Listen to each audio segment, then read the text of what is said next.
মাথা থাকলে মা খুন হয়ে যাবে।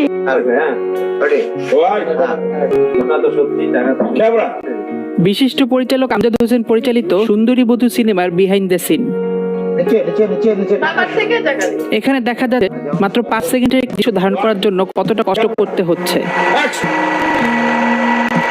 ডায়লগ ডেলিভারি, এক্সপ্রেশন প্লাস চোখের তাকানো সবকিছু পারফেক্ট ব্যালেন্স করেই প্রত্যেকটা দৃশ্যের কাজ ধারণ করা হয়।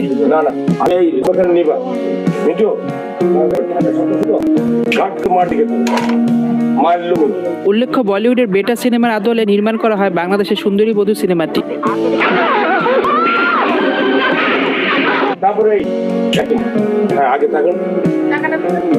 যেখানে নাম ভূমিকায় অভিনয় করেছিলেন জনপ্রিয় অভিনেত্রী শাবনূর।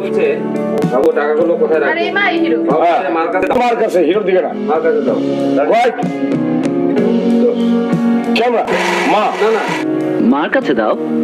না না, এত টাকা মার কাছে থাকলে মা খুন হয়ে যাবে।